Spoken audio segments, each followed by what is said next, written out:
waxa uu soo bilowday xilligii boqortooyooyinku qarniyo kadib duufaankii weynaa iyadoo ay soo mareen dhulkan kumanaan boqor kuwaasoo intooda badan oo xukunkooda ku koobnaa xuduudaha waddankooda waxaana qaar ka mid ah uu ku fiday maamulkooda dowlado iyo boqortooyooyin kale balse 4 ka mid ah ayaa xukumay dunidan qorax ka soo baxaya qorax ka dhacba waa kuwama 4 boqor ee xukumay kownkan maxay tahay qisada 4 boqor ee maamulkooda gaaray dhulka oo idil waa kuma nabiga mulkiya dhulkan oo idil waana kuma boqorka shanaad ee dunida xukumi doona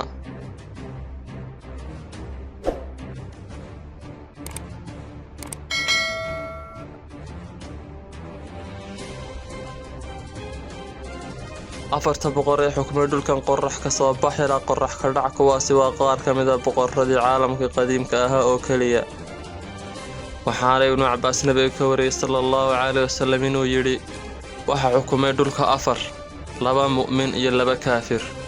labada mu'min waa Dulqarnayn iyo Sulaymaan labada kaafirna waa Namruud iyo Bukhtinasar waxaana xukumi doona mid shanaad oo ahlu beedkayga ah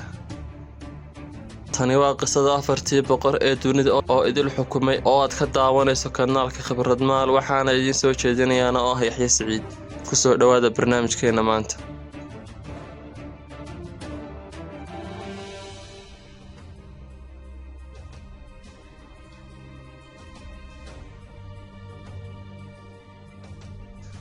boqorka koobaad waa Namruud bin Kancaan waxa uu kamid ahaa 4 boqor ee xukumay dhulka wuxuuna ahaa kii ugu horeeyay ee dhulka ku xadgudbay iyo kii ugu xoog badnaa ee dunida hore kadib duufaankii weynaa xukunkiisa kuma koobnayn magaalada Baabil oo kaliya laakiin waxa uu ku fiday maamulkiisa dhulka oo idil qorax ka soo baxay qorax ka dhac wuxuuna ahaa kii ugu horeeyay ee taajka madaxa saartay iyo kii ugu horeeyay ee ku kibray dhulka wuxuuna sheegtay ilaahnimo in isaga la caabudo 400 oo sano ayuu dhulka ku xukumayay seef iyo dab Namruud wuxuu dhashay waqti aan la garanayn taariikhda iyadoo oo laga tixraacayo qaar ka mid ah dokumentiyadii Ciraaq ee hore iyo qoraalladii Baabil sanadkii 253 miilaadiga ka hor wuxuuna asal ahaan ka soo jeeday ilbaxnimadii Uur ee saldhigeedu ahaa Mesopotamia oo haatan maanta loo yaqaan Ciraaq boqorka labaad waa Dulqarnayn waa magaca qofka lagu xusay quraanka inuu ahaa nin caadil ah oo ku socdaalay dhulka isaga oo dadka ugu yeedhay islaamka lana dagaalamay cid walba oo isaga khilaaftay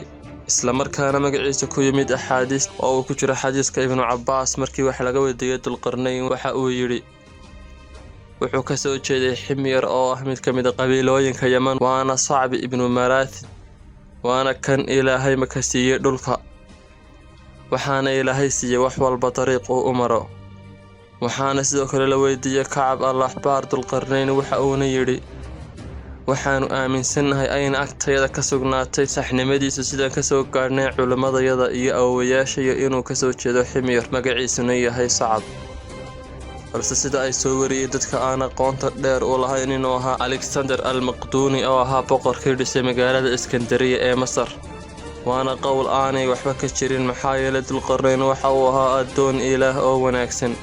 balse Alexander-ka reer Maqdoniya wuxuu ahaa mushrik isaga iyo dadkiisa Giriiguba ay caabudi jireen meelayaasha iyo sanamyada wuxuuna yimid Dulqarnayn kadib boqorka saddexaad waa Nabi Sulaymaan calayhi salaam nabigii xukumay dhulka oo dhan waxaana Ilaahay u sakhiray Nabi Sulaymaan dabaylaha iyada oo ku soconaysa amarkiisa sameeynaysa wuxuu uu rabo iyadoo keenaysa roobabka kaxaynaysa doonyaha waxaana Ilaahay u sakhiray jimanka iyo shayaadiinta iyagoo sameynaya wixii uu rabo sida inay u dhisaan guri iyo qasriyo ayna uga soo saaraan noocyada kala duwan ee macdanaha qaaliga ah buuraha dhulka iyo badaha sidoo kale wuxuu Ilaahay u sakhiray Nabi Sulaymaan calayhi salaam shimbiraha iyo xayawaanka iyadoo Ilaahay baray luqadooda boqorka afaraad waa Bukhtinasar waa mid ka mid ah 4tii boqor ee dunida oo idil xukumay burburiyayna dhammaan boqortooyooyinkii dunida ee jiray waqtigiisii waxaana lagu yeeraa magacyo kala duwan sida Nabukhadnezzar Bukhtinasar iyo Bukhturshaah wuxuuna ka mid ahaa boqorradii reer Kaldaan ee xukumi jiray Baabil wuxuuna ahaa boqorkii afaraad ee dunida oo idil xukuma sidoo kale kii ugu xooga badnaa ee Mesopotamia. wuxuuna sidoo kale Baabil ka dhigay boqortooyadii ugu xooga badnayd waqtigiisa, waana boqorka dhisay beerihii laalaaday ee Baabil oo ka mid ah 7 cajaa'ib ee dunida, iyo sidoo kale macbudkii Itiminaankii iyo iridii Ishtaar ee caanka ahayd. waxaana uu la galay dagaalo lagu hoobtay boqortooyooyinkii Aashuur iyo Masaaridii hore.